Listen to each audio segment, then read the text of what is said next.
Oramos, queridos hermanos. Señor, bueno, oramos al inicio para dedicar todo este tiempo delante de tu presencia. Oramos, Señor, buscando tu presencia, retornando en muchos casos a tu presencia, antes de nuestros cánticos de alabanza y de adoración. Ahora oramos porque necesitamos ser guiados por tu Espíritu en tu palabra y reconocemos que tú, como Padre nuestro, conoces, decíamos, todas nuestras necesidades y tú eres no solo capaz de saciarlas, tú vas mucho más lejos que solo saciar necesidades materiales, Señor, o de nuestra propia alma, porque tu interés está en la eternidad. Y, Señor, deseamos percibir, entender, comprender lo que tú hayas reservado para nosotros, sobre todo si tú esperas fruto de tu iglesia como parte de su esencia, de su naturaleza, porque tú la hiciste y tú la creaste para ello, Señor. Ayúdanos a comprender, no solo esencia como iglesia, sino el fruto que tú esperas de ella también. Así que dedicamos no solamente nuestra mente, nuestro corazón, todo nuestro ser puesto en atención a tus palabras, Señor, escogiendo la mejor parte para nosotros y para tu casa. En el nombre de Cristo Jesús. Amén. Amén. Estamos en nuestra sexta semana, estamos retomando en realidad después de la conferencia misionera, pero recuerden que nuestra segunda serie de este año no discrepa de la conferencia misionera. Esta serie empezó realmente haciendo como un preámbulo a la conferencia misionera. Hemos tenido la conferencia misionera entendiendo un poco mejor lo que significa el corazón de Dios para el mundo y regresamos y retornamos a lo que Dios ya nos estaba hablando a nosotros. En este caso, este retorno a la esencia genética de la iglesia que desde un inicio dijimos que se ha estado diluyendo, se está perdiendo y hay serios riesgos en realidad que podamos perder como iglesia la esencia para la cual o con la cual fuimos creados como iglesia. Definitivamente que Dios siempre va a esperar ver fruto en nuestras propias vidas, ¿no? El tema de esta mañana tiene que ver justamente con eso. El fruto que Dios espera de su iglesia es parte de su esencia, porque no se puede pensar en fruto sin pensar en la esencia de la iglesia.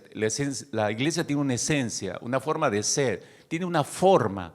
Recuerde Mateo 16, 18, Jesús mostró la forma de la iglesia y la iglesia debe funcionar de acuerdo a esa forma.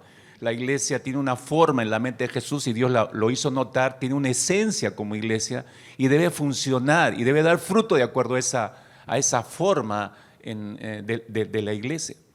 Yo puse adrede el título debajo de esta foto que quizás no es muy visible, pero la voy a agrandar, la siguiente por favor. En realidad es una higuera, lo que ve es un árbol de higos. Y en realidad es un árbol inmenso, por lo menos tiene un poco más de entre 21 y 25 metros de altura y está ubicada en uno de los distritos en Vietnam que se llama Tam Duong y tiene unos 500 años de existencia esa higuera. 500 años, hermano. Más de 500 años mencionan algunos. Ahora, imagínense nada más cuántas generaciones cobijó y cuántas generaciones comieron de ese árbol. Por lo menos 5 generaciones, mínimo, diría yo. ¿No es cierto? Ha visto, nosotros decimos metafóricamente, no ha visto tanto esa higuera probablemente, ¿no? Pero esa es una excelente imagen, la siguiente por favor, esa es una excelente imagen de lo que debe ser la iglesia de Cristo aquí en la tierra. Es una excelente imagen de lo que debe ser la iglesia de Jesucristo aquí en la tierra, ¿no? Regresando a Mateo 21, que fue el objeto, una porción de este capítulo, la lectura que hizo el pastor Carlos hace un instante, comienza curiosamente con un relato muy peculiar, porque digo, el capítulo 21 en realidad empieza describiendo la última semana de Jesús sobre la tierra, o lo que se conoce como la semana de pasión. Para los estudiantes de teología, de ética y todo ello, es la última semana de Jesús, la semana de pasión sobre esta tierra. Entonces, en los primeros versículos de este capítulo, así empieza esta última semana de Jesús entrando a Jerusalén, la famosa entrada triunfal a Jerusalén de nuestro Señor Jesucristo, apoteósica bienvenida que recibe, si usted verá el versículo 8 del capítulo 21, y la multitud que estaba muy numerosa tendía sus mantos en el camino, otros cortaban ramas de los árboles, las tendían en el camino, la gente que iba delante y la que iba detrás aclamaba diciendo: Hosana al Hijo de David, bendito el que viene en el nombre del Señor, Hosana en las alturas, con palmas en las manos, arrojando sus mantos para que pase sobre ellos. El pollino donde venía sentado el Señor Jesucristo fue recibido realmente como un verdadero rey, pero hago rápidamente la corrección, como un verdadero rey terrenal, porque esa era su concepción de los israelitas cuando vieron entrar al Señor Jesucristo. Y luego de entrar a la ciudad de Jerusalén, Jesús, en la secuencia que usted tiene ahí en el capítulo 21, a partir del versículo 12, Jesús entra al templo de Jerusalén, donde específicamente en el versículo 12 dice que echó fuera a todos los que vendían y compraban en el templo, volcó las mesas de los cambistas y las sillas de los que vendían palomas. Y luego usted ve más adelante, versículo 14, que vinieron a él en el templo, estando en el templo, ciegos, cojos, y los sanó. El resto del día Jesús se tomó para sanar a toda esa gente dentro del templo. De esa manera, el agitado primer día del Señor termina. De la última semana, el primer día termina así, sanando un montón de gente, ¿no? Y versículo 17, por eso encontramos que termina diciendo, dejándolos, salió fuera de la ciudad a Betania y posó allí. Saliendo de Jerusalén, se fue a Betania, y Betania era una aldea que quedaba a un poco más de 1 kilómetro de Jerusalén, no era muy lejos. Es, qué sé yo, de acá terminando, llegando a la municipalidad de San Juan, yendo por Billingur, que se hace unas 4 o 5 cuadras más, esa era la distancia, saliendo de Jerusalén, que Jesús recorrió y que quedaba Betania. Pero así termina el primer día de la última semana de Jesús. Lo que vamos a ver a continuación, y es el motivo de nuestro mensaje en esta mañana, es el segundo día. Quiero que nos concentremos en el segundo día de la última semana de Jesús. ¿Por qué? Porque este día es muy importante para entender la existencia de la iglesia. Hemos viajado por el capítulo 16, donde Jesús abre su mente y les permite ver el diseño de la iglesia en su mente, una iglesia universal. En el capítulo 18 de Mateo, Jesús cierra un poco el espectro para ver la iglesia local y cómo se debe gobernar la iglesia local. Ahí entra tallar lo de la disciplina, lo de arreglar diferencias entre los hermanos, etcétera. Está hablando de una iglesia más local. Pero desembocamos este capítulo 21 de Mateo, donde Jesús va a dar los últimos pincelazos para describir lo que la mente de él es la iglesia. ¿Cómo es que venimos a existencia? ¿Cómo viene a dar a luz la iglesia en realidad? Entonces, esta es la última semana de Jesús, vuelvo a repetir. Todo lo que sucede en esta última semana es de una trascendencia muy, pero muy importante, tanto para el pueblo judío como para el pueblo gentil, y eso nos incluye a nosotros mismos. Si lo vemos detenidamente, a partir del versículo 18, que es donde se empieza a describir el segundo día del Señor, comienza en realidad con un proceso de juicio de parte del Rey de Reyes, Jesucristo, para con Israel. Ahí en el verso 18 hacia adelante empieza Jesús a describir un juicio sobre su pueblo escogido. Como vamos a ver durante el desarrollo de este capítulo, cada uno de los elementos necesarios para este juicio, Jesús los va desplegando progresivamente, y este juicio para Israel, tal como lo vemos en este evangelio, es un paso necesario para terminar la enseñanza de nuestro Señor Jesucristo acerca de su iglesia que hemos estado revisando en el capítulo 16 y 18. Entonces, en este capítulo 21 vemos el inicio del segundo día de Jesús, como decía, de su última semana. Antes de ser crucificado, antes de ser muerto, el maestro lo inicia con una lección objetiva. Ese segundo día se inicia con una lección objetiva. ¿Y qué usa Jesús para esa lección objetiva? Una simple higuera. Versículo 18 al 20 es donde toma esa figura de la higuera y va a graficar algo el Señor para luego, a partir del versículo 23, después de esa confrontación con una higuera, va a entrar nuevamente al templo y va a tener una confrontación con los principales sacerdotes y ancianos de Israel, cuando estos le buscan para preguntarle específicamente, versículo 23, ¿con qué autoridad estás haciendo todas estas cosas? ¿No? ¿Quién te dio esta autoridad? Le pregunta a Jesús los sacerdotes y los ancianos, es decir, la élite religiosa y la élite política, los líderes religiosos y los líderes políticos. Entonces, en el contenido de este capítulo y cada una de las enseñanzas, que para nosotros es seguramente conocidas, porque no es la primera vez que usted debe estar leyendo esta porción, pero generalmente las leemos, pero no las leemos como una unidad, no las vemos en forma conjunta. Y todo este capítulo 2, cada uno de los capítulos que en su Biblia, porque eso así no está en los originales, nosotros tenemos subtítulos, ¿no? La entrada triunfal, luego en el versículo 18 la mayoría de Biblias tiene maldición de la higuera estéril, y luego encima en la cabecera del verso 23 la autoridad de Jesús, luego el verso 28 la parábola de los dos hijos. Tenemos subtítulos, no, en el original es una lectura corrida, no hay subtítulos.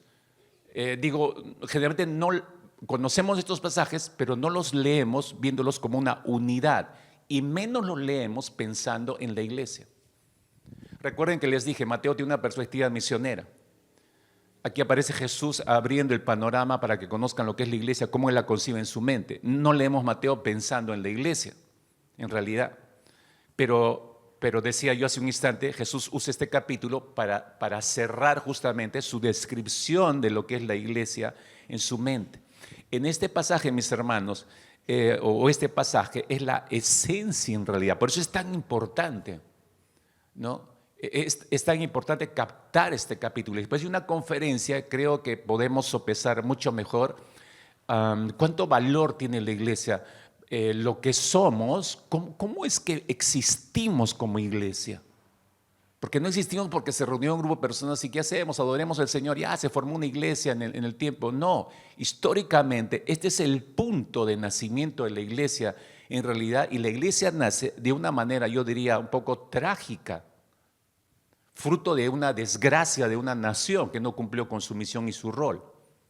Repito entonces, este pasaje, este capítulo es la esencia de la enseñanza de Cristo sobre la visión de la iglesia en su paso por la tierra. En este capítulo podemos apreciar cómo la responsabilidad de extender el reino de los cielos pasa de manos del pueblo escogido de Dios Israel, pasa a las manos de la iglesia. Este capítulo nos muestra cómo surge la iglesia después que Israel ha sido enjuiciado y desplazado de su privilegiado lugar que le dio Dios desde un inicio. Pero también aquí nos explica en este capítulo, mirando la advertencia que le da Dios a la nación de Israel, el juicio que le comunica prácticamente el Señor Jesucristo, en esa transmisión, en esa comunicación de este juicio, hermanos, creo que a pesar que sí, surge la iglesia a raíz de esto, pero la iglesia no está exceptuada y debemos ser cuidadosos, mis hermanos, al leer este capítulo, porque la iglesia muestra lo que la iglesia debe ser y hacer para ser aprobada el día de su juicio, porque igual la iglesia de hoy va a enfrentar un juicio. Israel enfrentó el suyo y todavía le espera otro. Pero surgió la iglesia, sí, gloria a Dios, pero vamos a ser enjuiciados. Y cuando hablo de juicio, eso tiene que ver mucho con nuestras responsabilidades como iglesia. Entonces, partimos por la lección objetiva de Jesús, segundo día de Jesús. Retrocedo un poco al versículo 18, donde decía que empieza el segundo día de nuestro Señor Jesucristo con esa lección objetiva, usando una simple higuera. Escuche, yo creo que le ha pasado igual que a mí hace tiempo. Estábamos por un centro, por un lugar de artesanías, y casi como un metro más o menos vimos un stand con mi esposa y vimos un hermoso,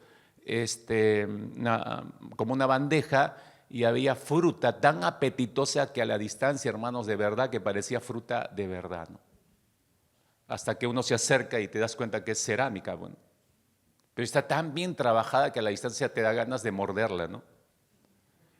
Y muchas cosas, hermanos, muchas cosas pueden hacerse pasar por verdaderas, pero fallan cuando son examinadas de cerca.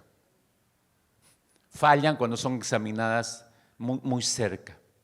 Jesús aborda en este pasaje, en este encuentro con esta higuera, aborda este desajuste de parecer algo y no serlo de una manera impactante en realidad.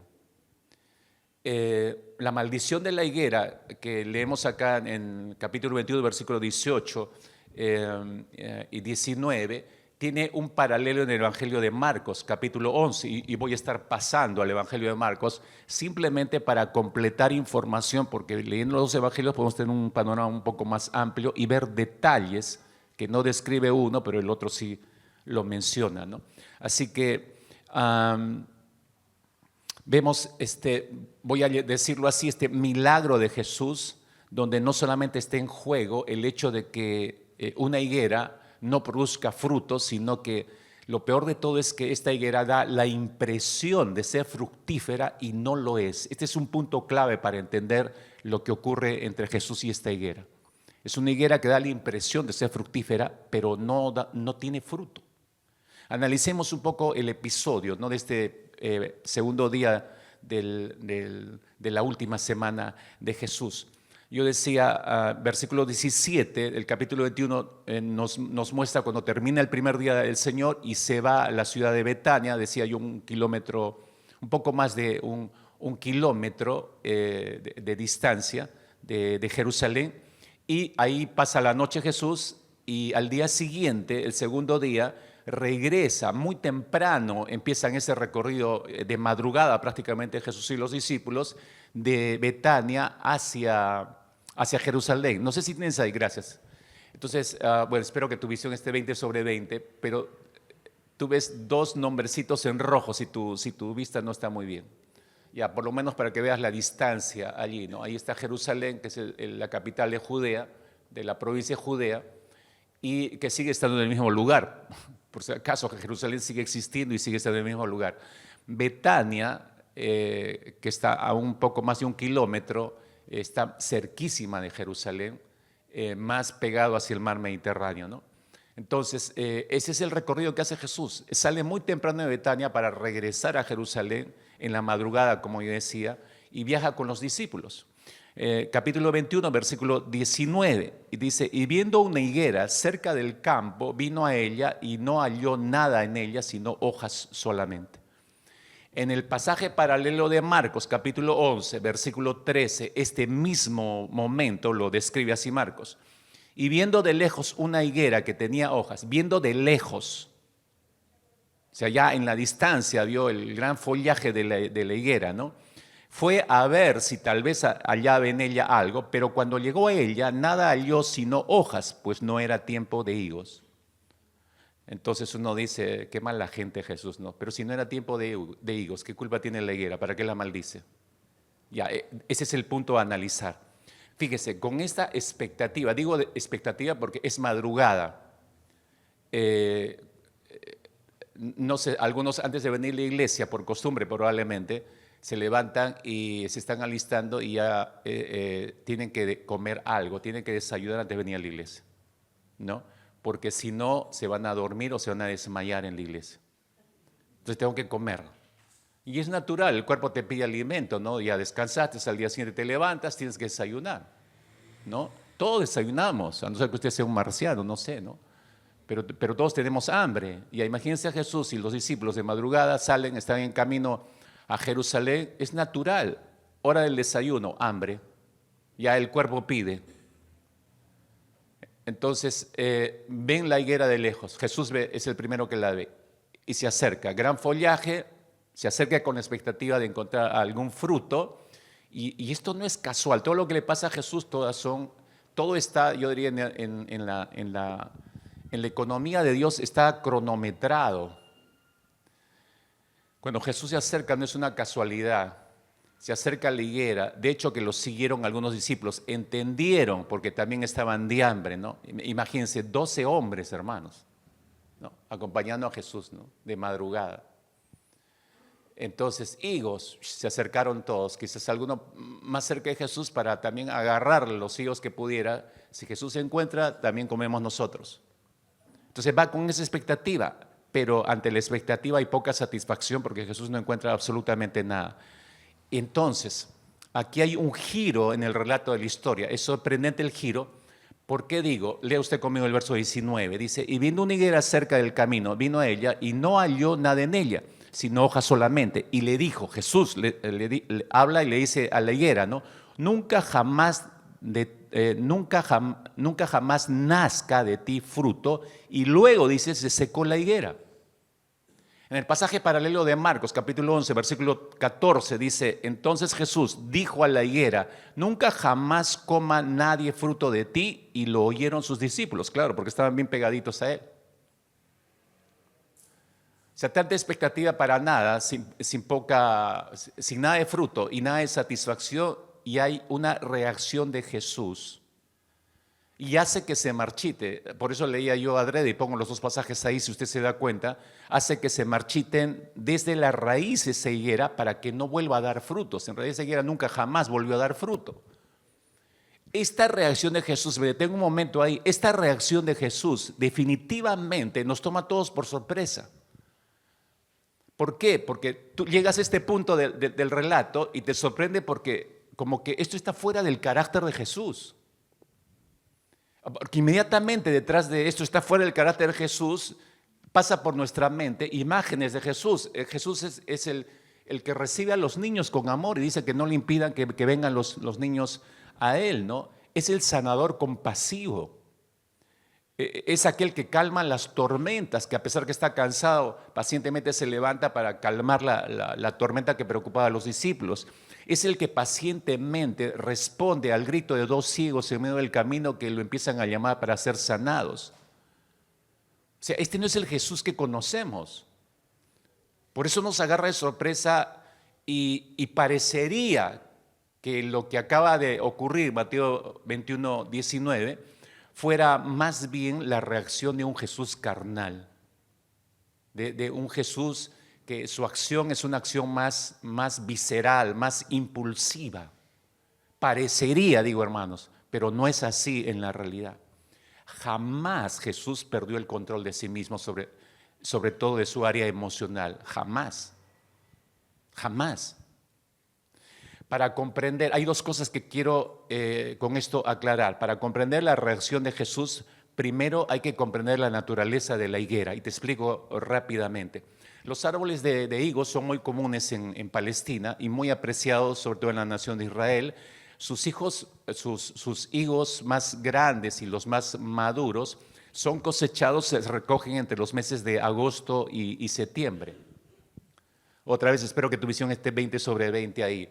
Lo que he hecho esto es simplemente colocar, este es el calendario hebreo, y al costadito, ahí en medio de la llave roja, está más o menos para entender, el calendario hebreo es diferente al calendario gregoriano, es decir, al que nosotros manejamos. Entonces ahí, si te das cuenta, el mes Nisan, en la quincena del mes Nisan, para nosotros es a mediados de abril y se extiende hasta fines de abril, pero ya hasta fines de abril en el calendario hebreo es el mes de Sivan. Y así va el calendario hebreo. Al lado derecho extremo, tú ves, son de acuerdo a los meses, son lo que usualmente cosechan. Y he colocado eso ahí para que te des cuenta el tipo de frutos que se cosechan, el estado de temperatura en Israel en esos días hasta el día de hoy, ¿no? Para que entiendas la naturaleza de la higuera. Entonces yo decía, entre los meses de agosto y septiembre es donde se recogen los frutos de los higos, ¿no? ¿Por qué? Porque si tú te das cuenta es la temporada de mayor calor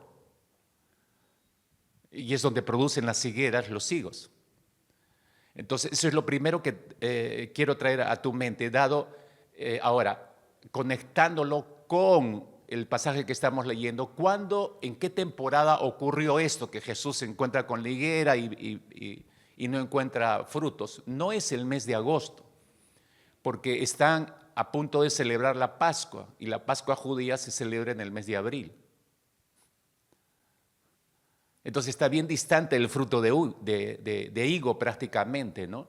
Entonces dice literalmente el Evangelio de Marcos, en el capítulo 11, versículo 13, dice precisamente, por eso lo leímos, que no había higos porque no era tiempo de higos. O sea, Jesús está pidiendo lo imposible, no es tiempo de higos. Y es cierto, no es tiempo de higos, como repito, es abril, y usted ve abril, recién está entrando la primavera, ya cambia la temperatura, obviamente, a mediados de abril ya cambia la temperatura, y ese es el tiempo en que Jesús ve esta higuera. Pero fíjese, agosto y septiembre, que es el mes más productivo de los higos.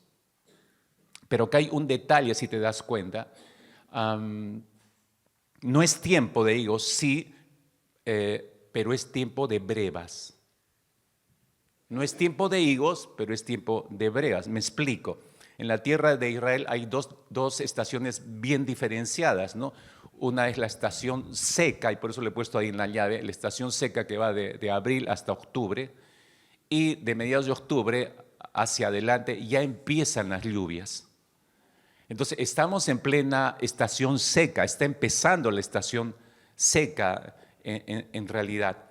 Y en la estación seca, que va desde abril hasta mediados de octubre, como decía, son 7 meses, y la estación de lluvias que abarca de noviembre hasta finales de marzo.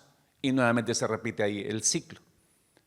Regresando otra vez a la cosecha de higos, dijimos que la cosecha de higos se realiza entre agosto y septiembre, según puedes apreciar ahí en el cuadro, pero al empezar la estación seca, y digo al empezar abril, al empezar la estación seca, el clima va cambiando, ya no hay lluvias, y va empezando haciendo un poco de calor, está empezando la primavera. Entonces, ese es el tiempo en que podría empezar a encontrarse en los árboles de higos brevas, no higos, brevas, las brevas son las primeras cosechas de higos, que en realidad son higos del año pasado que no han madurado, que entró las lluvias, entonces es como que se encapsularon y esperan que mejore el clima. Entonces, por eso decimos, son higos que en realidad no han madurado del año anterior. Y pasado el invierno, ¿no? Encapsulados en yemas, se desarrollan cuando empieza a entrar el mes de abril. Y ahí brotan los primeros frutos, esas son las brevas entre abril y mayo. Entonces, si uno no entiende eso, uno puede decir, ay, Jesús, qué malo, que me viene a maldecir la pobre higuera, pero si no es tiempo de higos, pues, sí, no era tiempo de higos, pero era tiempo de brevas. La higuera que llama la atención de Jesús en el relato bíblico que acabamos de leer fue porque estaba, dice, a la distancia de Jesús, estaba totalmente cubierta de hojas. Y si esa higuera estaba completamente cubierta de hojas, siendo el mes de abril, entonces al parecer estaba indicando que tenía brevas, por eso se acercó Jesús. Si no, no se hubiera acercado. Entonces lo primero que tenemos que entender en este encuentro de Jesús con la higuera es la naturaleza de la higuera, cuándo produce y qué produce. Lo segundo que debemos percatarnos es que este encuentro de Jesús con esta higuera no es un hecho aislado, mis hermanos. No es que está yendo caminando a Jerusalén y bueno, tuvo hambre, se metió en la higuera, no había nada, la maldijo y se siguieron de largo. Un hecho aislado. No es un hecho aislado, más bien es una ilustración muy gráfica que nuestro Señor Jesucristo está haciendo a la vista de sus discípulos de los acontecimientos que han sucedido el día anterior. Es decir, algo ocurrió el día anterior que Él lo está graficando con la higuera. Es una lección objetiva de Jesús. ¿Y qué ocurrió el día anterior?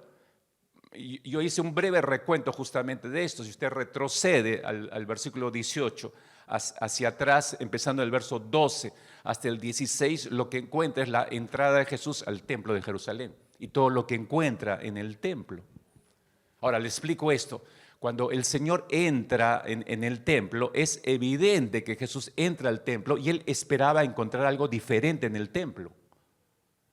Porque llega a Jerusalén, entra al templo y Él espera encontrar una actitud del pueblo escogido de Dios, espera encontrar una actitud correcta hacia Dios en el lugar donde el pueblo se encuentra con Dios, en el lugar más sagrado, digamos, ¿no? Para los judíos. Jesús espera hallar en el templo una verdadera atmósfera de adoración, en espíritu y en verdad, pero no la halla. Lo que halla es en los propios términos de Jesús. Él dice, esto es un mercado. Es decir, no hay reverencia a Dios en ese templo. No hay respeto por la casa de Dios. No lo hay. No hay devoción hacia las cosas santas del templo de Dios. No muestran en absoluto, todos los que están dentro del templo, empezando desde los líderes religiosos que permiten que ocurra eso, y los participantes de todo ese gran mercado, nadie tiene conciencia de la presencia del Dios al parecer. Todos están más interesados en sus propios negocios que en los negocios del Padre. Y los principales sacerdotes están involucrados en todo esto. Las principales autoridades religiosas y políticas eran parte de ese gran mercado, de esa gran denigración y degradación del templo de Dios. Y todos estaban contentos y felices con eso. Es como estar metidos en sus cosas, pero totalmente ausentes de la presencia del Señor. Dios no estaba allí presente. Jesús no ve ningún fruto de labios que confiesen el nombre de Yahweh. No vio una actitud de santidad en el templo. Jesús no halla ningún fruto bueno en la viña del Señor. Pues claro, ¿cómo no se iba a indignar al ver y encontrar en esa situación el templo? Entonces se entiende la indignación del Señor. Pero eso ocurre en el templo el primer día. Y a pesar que, fíjese cómo somos, ¿no? A pesar que Jesús reacciona drásticamente mostrando que Dios obviamente, lo que Dios siente al ver en ese estado su propia casa, a pesar que él, como leemos en Mateo 21, versículo 12 adelante, que echó fuera a todos los que vendían, que vendían y compraban en el templo, que volcó las mesas de los cambistas, las sillas de los que vendían palomas, y dijo a voz en cuello, escrito está, mi casa de oración será llamada, mas vosotros la habéis hecho cueva de ladrones. Usted se imagina a toda la gente saliendo disparada y corriendo. Es como cuando, no sé, en una calle de Gamarra o en el centro de Lima, ¿no? Llega la municipalidad y todo el mundo, tú ya sabes, cuadras más allá, los vendedores, y todos agarran sus cosas y empiezan a correr por un momento, pero tú ves que se desaparece la municipalidad, ¿qué ocurre? Toditos regresan, ¿sí o no? Igualito acá. A pesar que Jesús hizo todo esto, hubo una fuerte exhortación. Al parecer volvieron a su lugar, volvieron todos a lo que estaban haciendo. ¿Qué quiero decir? Volvieron a su patrón mental. Esto lo tienen grabado en la mente y el corazón. Ese irrespeto por las cosas del Señor lo tienen marcado. Esta es la gente que viene al templo todos los domingos solamente a cumplir, trayendo su presencia física, pero hay una irreverencia total en sus corazones para Dios. ¿Les suena familiar eso? Dile al que está a tu costado, te están hablando, dile. ¿Te suena familiar esto? Hay un patrón mental. Mientras Jesús está, ¿qué está haciendo Jesús? Está sanando a cojos y ciegos, según el versículo 14, todo el resto del día. De tal manera que se va cerrando el día, y cuando cierra ya el día, Jesús parece echar un último vistazo al templo. Esto es algo que me llama la atención a mí, porque Marcos capítulo 11, pasaje paralelo, versículo 11 dice, y habiendo mirado alrededor todas las cosas, como anochecía, se fue a Betania con los 12. ¿Por qué Jesús echó un último vistazo al templo? No lo sé con exactitud, quizás para simplemente corroborar. Fijo que a los que he corrido no han entendido la lección y están otra vez en su lugar. Así es que echo un vistazo, no digo, ahí están todos. O sea, fijo que mientras yo estoy ocupado, regreso y estoy seguro que están ahí durmiéndose en sus sillas. Y fue a ver y estaban durmiendo. No dije. O sea, todos están en su nota. Igual todos regresaron. O quizás Jesús simplemente echó un vistazo para simplemente confirmar y corroborar. Siempre estuvo así en este desorden y siempre va a estar así. Pero creo que Jesús se retira con el siguiente pensamiento en mente. No, esto no dice la Escritura, obviamente, sino que estoy reflexionando en qué se fue pensando Jesús. No creo que se haya ido pensando en blanco. Pero creo que esto es lo que se fue pensando Jesús. Oh Israel, ¿cuántas veces mi Padre te llamó la atención y te disciplinó para que te arrepintieras y tomaras en serio tu misión ante las naciones? Pero no has aprendido nada de tus propios errores y caídas. No has aprendido absolutamente nada. Pero no es el momento de decirte la decisión final de mi Padre. Mañana te enterarás de tu destino. Yo casi podría estar seguro que Jesús se fue con ese pensamiento. Y así se fue a Betania, pasó la noche ahí y en la madrugada regresa a Jerusalén, ¿no? Y ahí es donde tiene este encuentro con la higuera. Ya usted sabe, ya hemos leído todo lo que ocurrió con la higuera. Pero, ¿qué es lo que aprendemos de esta lección objetiva de Jesús con la higuera? Porque hay que ir a ver cuáles son las enseñanzas. Esto no solamente es un relato para pasarla bien un domingo y para que usted se vaya feliz por el Día del Padre. No. La maldición de la higuera, mis hermanos, es una especie de parábola. En realidad es una sobria advertencia para nosotros, la iglesia, en dos sentidos. La primera, tome nota, la falta de fruto siempre conduce al juicio. Para Dios, la falta de fruto siempre conduce al juicio. En el Antiguo Testamento se describe a Israel, siempre usted va a encontrar esta figura en el Antiguo Testamento, le describe a la nación de Israel como la viña del Señor, el árbol del Señor, la plantación de Dios. En realidad, una de las, a través del profeta Isaías, Dios con una descripción asombrosa nos transporta a ver cómo Dios le dio forma a la nación de Israel. Isaías capítulo 5, los primeros versículos, dice: ahora cantaré por mi amado el cantar de mi amado a su viña. Está comparando a Israel con una viña. Tenía mi amado una viña en una ladera fértil, ese es Dios. La había cercado y despedregado y plantado de vides escogidas, había edificado en medio de ella una torre y hecho también en ella un lagar, y esperaba que diese uvas, y dio uvas silvestres. Ahora pues, vecinos de Jerusalén, varones de Judá, juzgad ahora entre mí y mi viña.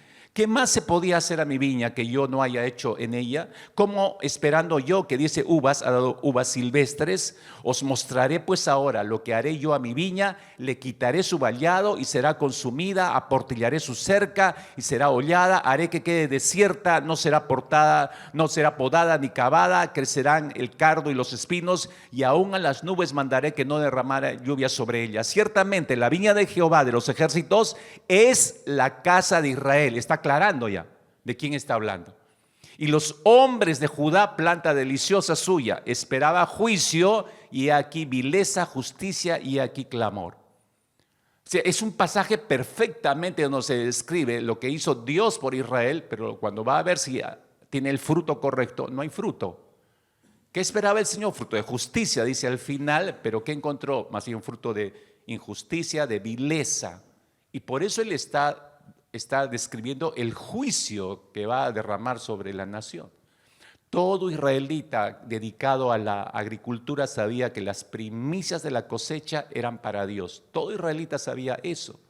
Pero esa figura les ayudaba a ellos en su mente a conceptualizar la relación que tenían con Dios.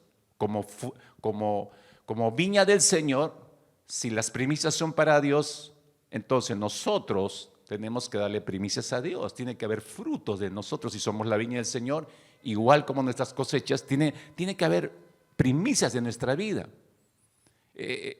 Todo israelita entendía esa figura. La fecundidad de la nación de Israel, mis hermanos, no es la base de su relación con el Señor. La base de la relación de la nación de Israel con Dios era el pacto al cual Dios les dio acceso a la nación de Israel para que sean parte de Él, su nación escogida, una relación íntima con la nación de Israel, propiedad de Dios. Cuando entran al pacto pasan a ser propiedad de Dios. Éxodo capítulo 6, versículo 7, Dios dijo: ustedes serán mi pueblo y yo seré su Dios. Entonces, en ese sentido, ¿qué esperaba Dios de ellos? Gratitud, esperaba vida consagrada. Esperaba un servicio consagrado a Él, esperaba una vida de adoración consagrada al Señor. Ese es el fruto que Dios esperaba de su pueblo. La falta de ese fruto esencial es señal de ingratitud, al revés. Es señal de falta de valoración del pacto con Dios. Es señal de falta de consagración. Es señal de falta de devoción, falta de adoración, falta de servicio a Dios. O sea, uno puede entender eso rápidamente. Y eso trae sus consecuencias, obviamente. En esta relación de pacto que Dios tiene con Israel, no solamente Israel tenía que disfrutar esa intimidad con el Señor, sino que también Dios le dijo que tenía que emitir como fruto, ser de bendición a las demás naciones. Isaías capítulo 27, versículo 6 claramente nos muestra esto, cuando dijo: días vendrán cuando Jacob echará raíces, florecerá y echará renuevos Israel, y la faz del mundo llenará de fruto. Estaba llamado Israel a bendecir a las naciones. No era para ellos, era en realidad para poder bendecir a las naciones. Pero debiendo dar fruto de bendición, mis hermanos, no lo da.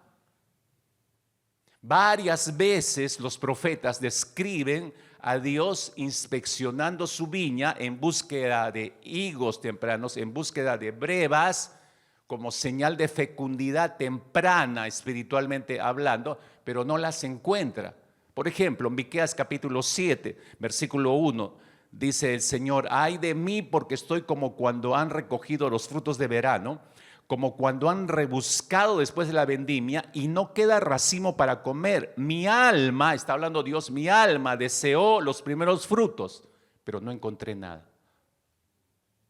Van captando, es Jesús acercándose a la higuera, graficando, y no encuentra nada. Esa higuera es la propia nación de Israel. Es lo que hace cuando entra al templo, no encuentra ningún fruto. Está graficando con la higuera el Señor. Los dos exilios de la nación de Israel, me refiero al primero, al asirio, que se llevó cautivo a todas las tribus del norte y nunca más regresaron, desaparecieron en la historia. El segundo exilio, cuando llegan los babilonios y se llevan esclavo a todo el reino del sur, fueron resultados justamente de que Israel, en vez de dar buen fruto, no lo dieron. No eran fecundos espiritualmente, no lo fueron, y encima de eso se fueron detrás de otros dioses. Dios va a estar complacido con eso. Es Jesús indignado entrado al templo. Es Jesús indignado maldiciendo la higuera. ¿Van entendiendo la figura, hermanos? ¿Van entendiendo la unidad que hay en el capítulo 21 de Mateo? Una de las lecturas, yo diría, más crudas es la que encontramos en Jeremías capítulo 2, empezando nada más el profeta Jeremías en el capítulo 2. Dice: el Señor se dirigió a mí y me dijo, y le describe, yo digo, este es un relato que no se puede pasar por alto. Le dice: ve y habla a la ciudad de Jerusalén, grita para que lo oigan bien. Así dice el Señor: recuerdo que cuando eras joven me eras fiel. Le está hablando a la nación de Israel. Me eras fiel, que cuando te hice mi esposa me amabas, me seguiste a través del desierto, tierra en que nada se cultiva. Israel estaba consagrada a mí, era lo mejor de mi cosecha. Si alguien le hacía daño, yo lo castigaba enviándole calamidades. Yo, el Señor, lo afirmo. Descendientes de Jacob, familias de todo Israel, escuchen la palabra del Señor. El Señor nos dice: ¿qué de malo encontraron en mí sus antepasados que se alejaron de mí? Se fueron tras dioses que no son nada, y en nada se convirtieron ellos mismos. No se preocuparon por buscarme a mí, que los saqué de Egipto, que los guié por el desierto, tierra seca y llena de barrancos, tierra sin agua, llena de peligros, tierra donde nadie vive, por donde nadie pasa. Yo los traje a esta tierra fértil, pero para que comieran de sus frutos y de sus mejores productos. Pero ustedes vinieron, profanaron mi tierra, me hicieron sentir asco de este país, de mi propiedad. Los sacerdotes no me buscaron, los instructores de mi pueblo no me reconocieron, los jefes se rebelaron contra mí, los profetas hablaron en nombre de Baal y se fueron tras ídolos que no sirven para nada. Es trágica la lectura de la vida de la nación de Israel, habiendo recibido tanto de Dios. Entonces Dios no puede quedar indiferente y callado, tiene que emitir un juicio, y este es el juicio, verso 9. Por eso yo, el Señor, afirmo: voy a entablar un proceso contra ustedes y sus nietos. Wow, esto lo extiende a la siguiente generación. ¿Qué culpa tienen mis hijos? ¿Qué culpa tienen mis nietos? Pero hermanos, hay que entrar en conciencia. Lo que no hacemos como iglesia ahora, quienes van a pagar son los hijos y los nietos. Si no somos un pueblo responsable, los que van a pagar, hermanos, son sus hijos y los nietos. Y yo creo que ya está ocurriendo eso. Por eso algunos padres, con dolor de su corazón, siguen viniendo a la iglesia, pero sus hijos están totalmente apartados de Dios. ¿No te duele eso? Dime si no se está cumpliendo el juicio de Dios. Verso 10, fíjese el ejemplo crudo que pone el Señor, les dice a las naciones de Israel: a ver, vayan a otras naciones paganas, vayan a las islas de Occidente, observen, envíen a alguien a quedar para que se fije bien, a ver si se ha dado el caso de que una nación pagana haya cambiado a sus dioses, y eso que son dioses falsos, pero mi pueblo me ha dejado a mí, que soy su gloria, por ídolos que no sirven para nada. Espántate, cielo, ante esto, ponte a temblar de horror. Yo, el Señor, lo afirmo. Mi pueblo ha cometido un doble pecado. Me abandonaron a mí, fuente de agua viva, y se hicieron sus propias cisternas, pozos rotos que no conservan aguas.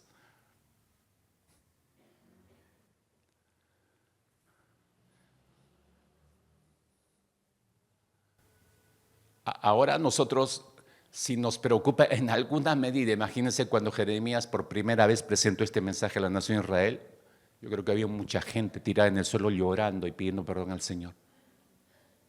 Pero no todo está perdido. Dios promete que un día va a volver Israel. A pesar de todo esto, hermanos, Dios les promete, sí, va a haber los dos cautiverios, pero hay un momento en que esto se va a revertir. A través del profeta Joel, capítulo 2, versículo 22, dice: animales del campo, no temáis, porque los pastos del desierto reverdecerán, porque los árboles llevarán su fruto, la higuera y la vid harán sus frutos. A través del profeta Amós, capítulo 9, versículo 14, prometió el Señor y dijo: traeré del cautiverio a mi pueblo Israel, edificarán ellos las ciudades asoladas, las habitarán, plantarán viñas, beberán el vino de ellas, harán huertos y comerán el fruto de ellos. No todo estaba perdido. Dios es así. Ahora escúcheme, con este trasfondo de imágenes, históricamente hablando, con este trasfondo de imágenes en la mente de los discípulos de Jesús, evidentemente que en este encuentro con la higuera ellos estaban observando y recordando varios de estos pasajes. Jesús estaba recreando la historia delante de los ojos de sus discípulos, maldiciendo esa higuera. Jesús estaba frente a una higuera infructuosa, que tiene muchas hojas, que aparenta tener fruto, pero no tiene ninguno. Pero ese episodio es el punto de partida, es el clímax de lo que el pueblo de Dios no está produciendo. Se ha llegado al colmo, ¿no? Es decir, Jesús dice: bueno, yo llegué y ni siquiera a mí me han identificado. O sea, ya pisaron fondo, ¿no? Este es el clímax. Dios los separó para que sea una nación santa y no lo han sido. Dios los llamó a dar a conocer al verdadero Dios a las naciones y ellos no lo han hecho, se han negado. Eran naciones infructíferas. A pesar de que Dios ha enviado a su propio Hijo para volverles a dar la oportunidad de arrepentimiento, ellos no estaban oyendo. Entra a Jerusalén, ¿no? Y entra al templo, no ve ningún fruto el Señor. Mateo capítulo 3, versículo 8 hacia adelante, recordamos que Jesús constantemente en su ministerio hizo llamados a Israel, ¿no? Por ejemplo, Mateo 3, 8, haced pues frutos dignos de arrepentimiento, les hizo un llamado. Pero hubo una reacción de parte de ellos, al parecer no. Jesús les recordó incluso en su ministerio terrenal cómo Dios había enviado otros mensajeros y ellos, la nación de Israel, los habían desaparecido, ¿no? Los habían apedreado, los habían matado, ¿no? Es por eso que Jesús dice en Lucas capítulo 13, versículo 34, Jerusalén, Jerusalén, que matas a los profetas, apedreas a los que te son enviados. ¿Cuántas veces, dijo el Señor, quise juntar a tus hijos como la gallina sus polluelos debajo de sus alas y no quisiste? Una negativa. Es por eso que este pueblo escogido de Dios está en el peor momento de su ceguera en esta Pascua, porque están en plena celebración de Pascua. Jesús está regresando a Jerusalén para la celebración de Pascua. Pero no se están percatando que la restauración escatológica ha llegado a Israel en la persona de Jesús. No lo están viendo porque están ciegos. No se dan cuenta que todo está alineado escatológicamente hablando. El Hijo de Dios está entrando a Jerusalén. Y lo curioso y lo interesante, cuando Jesús entra en ese pollo, en ese pollino de asna, entra por la puerta en que la gloria de Dios se fue, según el relato de Ezequiel capítulo 10. Y no tengo tiempo para ir a leer ese capítulo que me encantaría, pero es el momento en que la gloria de Dios se va del templo y desaparece por esa puerta. Y después de muchísimos años, Jesús entra precisamente por esa puerta. La gloria de Dios está regresando a Israel y ellos ni se percatan. Y digo que ni se percatan porque no lo identifican como Dios. A las justas lo identifican como un profeta, Mateo 21, 11. Este es Jesús, el profeta de Nazaret de Galilea. Es el profeta, no lo identifican como Dios. No lo identifican como el Hijo de Dios. Es por eso que Jesús entra al templo y ¿qué es lo que halla? ¿Qué hay en el templo? ¿Profunda manifestación de devoción a Dios? No. ¿Haya un evidente respeto a la honra, a la casa de Yahweh? No. ¿Haya un pueblo que adora reverentemente a Yahweh? No. ¿Haya un sacerdocio dando ejemplo de espiritualidad? No.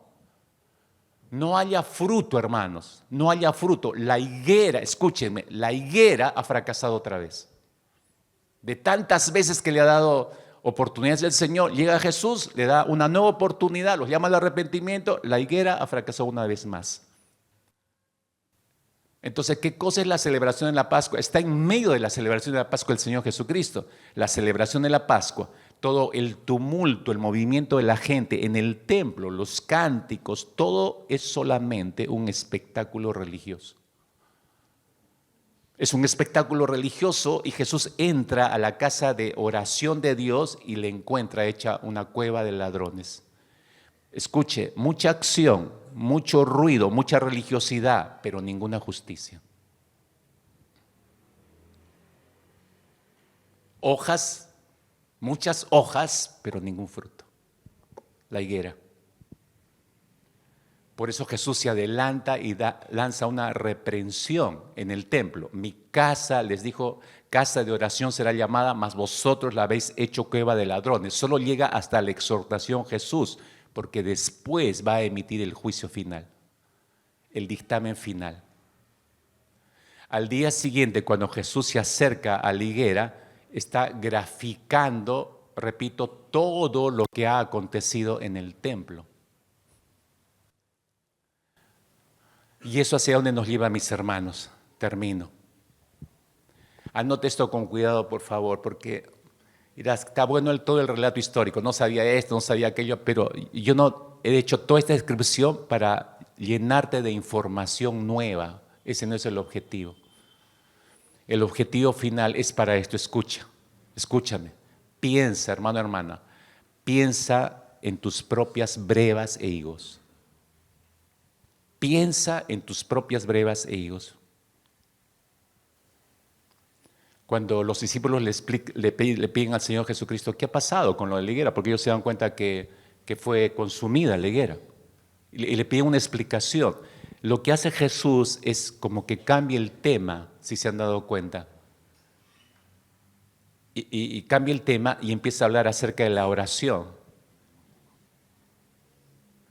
¿Por qué da un giro y empieza a hablar sobre la oración después de haber maldecido la higuera? Porque ellos todavía no están entendiendo lo que está pasando. Ellos no se dan cuenta, hermanos, que ellos son el germen de un nuevo pueblo que está por formarse, que es la iglesia. Y que serán el instrumento de Dios, a diferencia de la nación de Israel, para seguir extendiendo el reino de los cielos aquí en la tierra. Pero es esa nueva misión con este nuevo pueblo, ¿cómo es que la van a tener que manejar? A través de la oración. Regreso a Mateo 21, versículo 33. Por eso Jesús dijo esto: todo lo que pidiereis en oración, creyendo, lo recibiréis. Todo lo que pidiereis en oración, creyendo, lo recibiréis. Así termina la explicación de Jesús cuando los discípulos le dicen, ¿pero qué pasó? ¿Por qué la higuera se secó? Les habla de la oración y termina diciéndoles esto: Todo lo que pidiereis en oración, creyendo, lo recibiréis. Hay tres cosas importantísimas que apuntalar acá, mis hermanos, no la quiero pasar por alto, según esto que acaba de decir Jesús. Lo primero, Jesús está mostrando que el avance de la iglesia solamente se logra en comunión íntima con Cristo, en obediencia a Él, que es la cabeza, y en el poder y guía de su Espíritu. El avance de la iglesia solamente se consigue así, comunión íntima, obediencia, poder y guía, solamente el Señor. En segundo lugar, la iglesia solo dará buen fruto si permanece en Cristo. Y su fruto no será para su gloria, sino para la gloria de Cristo, por la gloria de Cristo y en la gloria de Cristo. Es la única manera que la iglesia puede avanzar. Y lo tercero, la oración es el medio por el cual la iglesia mantiene su comunión con Cristo. Es la única manera que lo puede hacer. ¿Para qué? Para conocer por la revelación escrita la voluntad de Cristo en la misión que le ha encomendado a la iglesia. Esas tres cosas son importantes darnos cuenta, mis hermanos. Por eso es que les habló de la oración. Para nosotros la oración es un día jueves y solo venir a pedir por mis familiares. Eso es para nosotros la oración, pero esa no es la oración concebida en la mente de Jesús. Es mucho más poderosa que eso. Por lo tanto, la maldición de la higuera no se refiere solamente al Israel histórico, hermanos, se trata de nosotros. Se trata de la iglesia. Hay un juicio para Israel, obviamente, que fue derramado. La expectativa del Antiguo Testamento de que el pueblo de la alianza de Dios diera frutos no se ha marchitado al día de hoy, aunque dice, bueno, ya desechó Israel. No, hay un juicio sí que está sobre Israel, pero Dios no ha descartado a la nación de Israel. Hay algo previo, hay un trato previo que Dios va a tener con Israel. De hecho, el mandato de que el pueblo de Dios, la iglesia, dé frutos espirituales se ha intensificado mucho más. Hermanos, la exigencia de la nación de Israel y el incumplimiento que los llevó sobre el juicio, ahora ha caído la responsabilidad, ha recaído sobre la iglesia. ¿Tú crees que no hay las mismas exigencias de parte del Señor para la iglesia? Sí las hay. Y esto es lo peligroso, no es yupi, ahora nosotros somos los portadores de la verdad del Señor. Pobre Israel. No, pero hay responsabilidad y hay un juicio sobre nosotros. Repito, se ha intensificado en esta era las exigencias a la iglesia. Tomando como un punto de partida rápidamente Juan capítulo 15, verso 8. En esto es glorificado mi Padre, dijo Jesús, en que llevéis mucho fruto y que seáis así mis discípulos. Tomando como un punto de partida eso que dijo el Señor Jesucristo, vemos las epístolas paulinas, encontramos la exigencia a fruto. Gálatas capítulo 5, verso 22, que ese texto lo debes conocer de memoria, más el fruto del Espíritu es amor, gozo, paz, paciencia, benignidad, el fruto del Espíritu. Dios espera que demos ese fruto. Filipenses capítulo 1, versículo 9 hacia adelante, y esto pido en oración, dijo Pablo, que vuestro amor abunde más y más en ciencia y en todo conocimiento, para que aprobéis lo mejor, a fin de que seáis sinceros e irreprensibles para el día de Cristo, llenos de frutos de justicia que son por medio de Jesucristo. Dígame si la carta no está transmitiendo, hay una exigencia a fruto. Dios espera de su iglesia fruto. No para ganarse el afecto de Dios, por cierto, sino para mostrar la razón por la cual el Señor nos ha hecho renacer. Hermanos, esta es la iglesia en la mente de Cristo, una iglesia que permanentemente está dando fruto espiritual para bendecir a las naciones. Permanentemente está dando fruto espiritual. Este pasaje, mis hermanos, no solo nos recuerda que un cristiano por definición puede y debe producir frutos espirituales, no solo eso, sino que nos recuerda que hay un juicio pendiente para la iglesia también, así como lo hubo para la nación de Israel. Una cosa es, mis hermanos, escúcheme, una cosa es estar lleno de actividades como iglesia, pero no tener absolutamente nada de fruto. Incluso quizás puede haber algún fruto externamente. Hablo en términos de hojas, muchas hojas verdes, pero nada de fruto. La higuera que enfrentó Jesús Aquella madrugada era igual que los bulliciosos patios del templo de Jerusalén, llenos de actividad. La Pascua estaba dando un gran espectáculo y eso era lo peor de todo, es que no había fruto en el corazón de ellos. Y nuestra vida personal, hermanos, puede parecerse a esa higuera. Podemos estar llenos de hojas. Escuchen, por favor.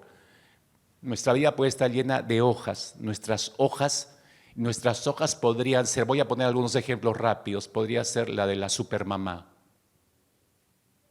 Hoy el Día del Padre podría ser el del padre más trabajador, o podría ser el de los hijos que cumplen todas sus responsabilidades dentro de la familia. Podría ser una familia perfecta, el mejor cristiano con una agenda llena y repleta de actividades ministeriales, pero la raíz está marchita. La raíz puede estar muerta. Puede que no haya fruto de santidad, puede que no haya un fruto de vida justa, puede que no haya fruto de integridad, podría haber que no haya fruto de intimidad con Dios. Y Dios, que es soberano, en cualquier momento podría acercarse para rebuscar en nuestra vida, para ver si al menos se encuentra alguna breva y no encontrar nada. Llenos de hojas, mis hermanos, pero ningún fruto. Termino con esta pregunta en nuestras mentes. ¿Qué encontrará el Señor al inspeccionarla o al inspeccionar de cerca nuestras propias vidas? ¿Encontrará solo hojas o encontrará también brevas e higos? Hace escasamente una semana atrás un grupo de 12 hermanos, hermanas se bautizaron. No sé si acaba alguno de ellos. ¿Qué crees que espera Dios de ti encontrar tempranamente? Brevas. ¿Qué crees que Dios espera encontrar en ti, hermano, hermana, que tienes 20, 30 años en la iglesia? Higos, pues. La pregunta es si los encuentra.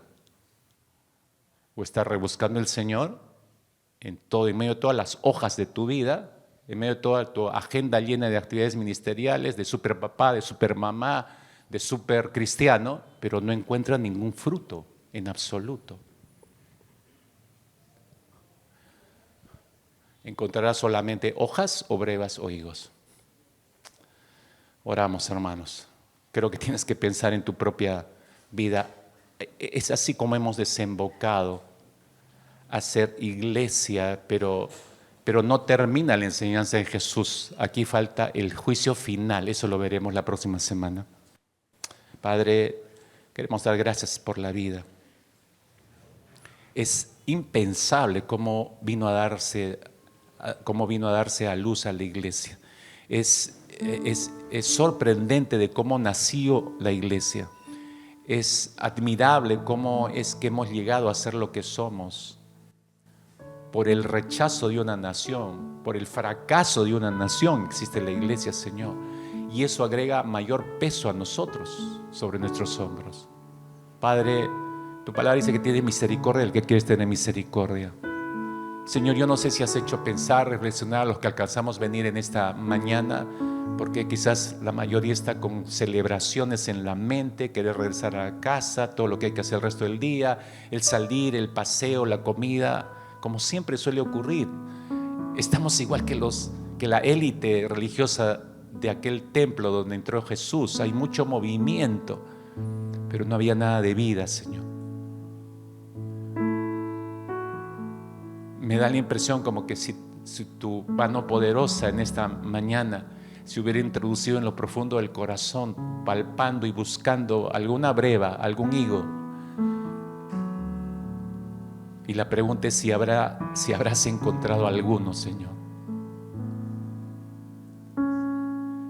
Damos gracias por tu palabra, Padre, por tu supremo sacrificio por nosotros, invalorado hasta el día de hoy. Y quizás por eso nuestras vidas no dan todo el fruto que tú esperas, Señor. Pero no será este el tiempo en que debamos empezar. No será demasiado tarde, Señor. Hay esperanza, tú mostraste para Israel. Y si la hay para Israel, también lo hay para la iglesia de hoy, Señor. Gracias porque podemos salir de este lugar esperanzados de que tú puedes producir lo que nosotros no podemos producir, si te dejamos producirlo, Señor. Y oramos para que así sea, para que cada quien tenga la suficiente sabiduría en el conocimiento de lo que ha escuchado hoy, Señor. Más allá de la celebración, que la reflexión y la pregunta haya calado en lo profundo de su corazón. ¿Qué encontrarás tú, Señor, si inspeccionaras nuestras vidas de cerca? ¿Encontrarías solamente hojas o encontrarías frutos, Señor? En el nombre de Cristo, Señor, te damos gloria y alabanza. Y te damos gracias por habernos traído en esta mañana, a pesar de todo, para oírte a ti. Ahora, Señor, al salir de este lugar, nos retiramos no solo con la reflexión, sino con el firme compromiso de hay cosas que revisar, hay cosas que deben cambiar, Señor, en cada uno de nosotros. Ninguno es la diferencia. Yo sé que hay cosas que todavía debes seguir trabajando en mí, Señor.